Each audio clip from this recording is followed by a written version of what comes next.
Welcome to the baby things YouTube channel. ఈరోజు నేను మీకు ఒక లొట్టోడు కథ చెప్తున్నాను, జాగ్రత్తగా వినండి. అనగనగా ఒక ఊర్లో లొట్టోడు అనేవాడు ఒకడు ఉండేవాడంట. వాడికి 2 పిల్లలంట. వాడికి ఎవరైనా లొట్టోడా అని పిలిస్తే చాలా కోపం వేసేదంట. ఒకరోజు అతడు పొలంలో పనిచేస్తుండగా అతడి పెద్ద భార్య వచ్చి మామ సర్దాదురా అని పిలిచిందంట. అయినా వాడు కావాలనే పలకలేదంట. అందుకు కోపం వచ్చిన పెద్ద భార్య హరే లొట్టోడా సర్దాదురారా అనింది. దాంతో కోపం తెచ్చుకున్న లొట్టోడు గొడ్డలు తీసుకెళ్లి పెద్ద భార్యని నరికేసి పూడ్చిపెట్టేశాడంట.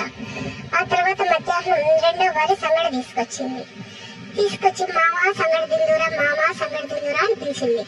వాడికి కొవ్వు ఎక్కువ కదా, అందుకే వాడు పలకలేదు. 3వసారి తన కోపం వచ్చి లొట్టడా సంగడి తిందురారా అనిందంట.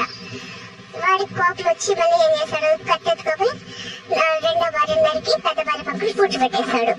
పూడ్చిపెట్టిన తర్వాత కొన్ని రోజులకి దానిపైన గోగాకు చెట్లు మొలిచాయంట.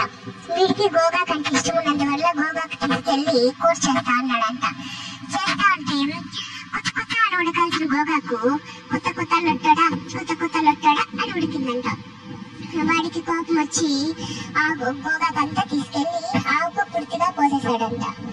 పోసేసిన తర్వాత ఆవు తాగింది.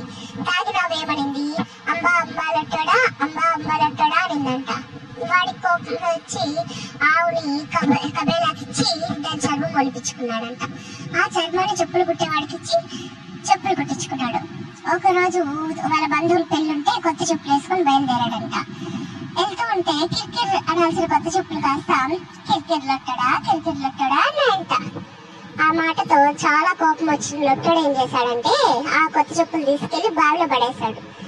బావిలో పడేశాక బుడగలు వస్తాయి కదా, ఆ బుడగలు బుడ లొట్టడా అని అనసాగాయంట. వీడికేమో ఈత రాదు. ఆ విషయం మర్చిపోయి నీళ్ళనేదో కొట్టేద్దామని పెద్ద ఉక్రోషంతో నీళ్ళలోకి దూకాడంట. దూకడగా ఇంకేముంది, చచ్చి ఉరుకున్నాడు. సో ఇందులో నీట్ ఏమంటే ఎప్పుడైనా సరే కోపంలో ఏమీ చేయకూడదు, ఆలోచించి చేయాలి. Thank you for watching this video.